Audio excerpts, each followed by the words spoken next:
বন্ধুরা, ভাত বসিয়ে দিয়ে চলে এলাম পুকুরের পাশে। তো দুটো হিঞ্চে শাক তুলবো, কি রান্না করব কোনো খুঁজে পাই না। আমি ভাবলাম যে না, পুকুরের পাশে চলে যাই, দুটো হিঞ্চে শাক তুলে নিয়ে আসবো। হিঞ্চে শাক তুলতে তুলতে তোমাদের একটা জিনিস দেখাই, দেখো। এই দেখো কত বড় যোগ বেরিয়েছে, দেখো। দেখেছো কেমন আসছে, দেখো। মানুষের গন্ধ পেয়েছে, দিয়ে কত বড়টা দেখো কেমন আসছে, দেখো ডিগে ডিগে। এই দেখো, এবার তুলে নিয়ে চলে এসেছি। পটলটা ভাজছি, দই পটল করব।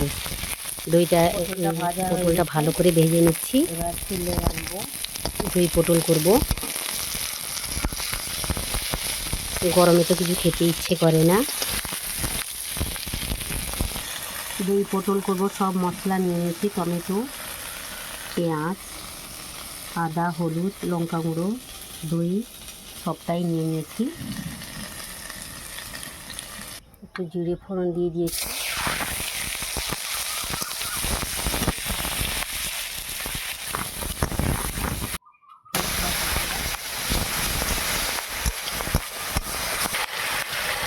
টমেটো পেস্ট করা ছিল, এবার দিয়ে দিলাম।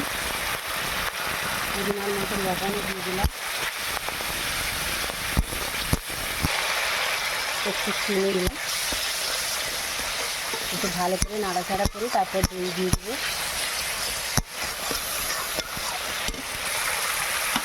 মশলা হয়ে গেছে, এবার দই দিয়ে ভালো করে নাড়াচাড়া করব।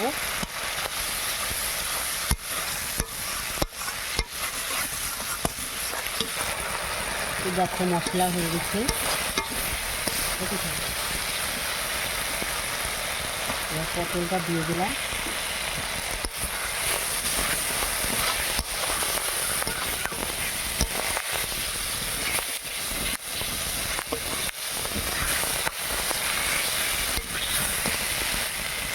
এবার জল দিয়ে দেবো।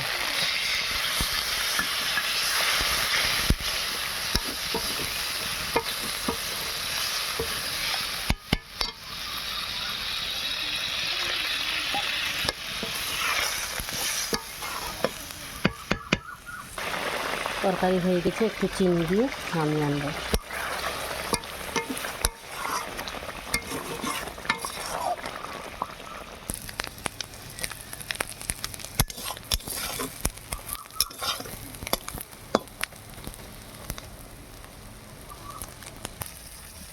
ডিম ভাজা হয়ে গেছে, এবার নামিয়ে আনবো।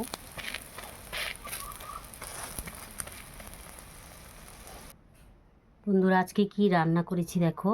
হিঞ্চে আলু মাখানো হবে, সেদ্ধ করে নিয়েছি। ডিমের ভাজা হয়েছে,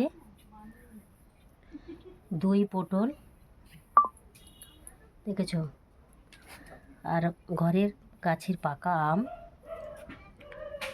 আর দই আছে সঙ্গে, যে টক দই আছে। আজকের এই মেনু কেমন লাগলো বন্ধুরা, কমেন্ট করে জানিও।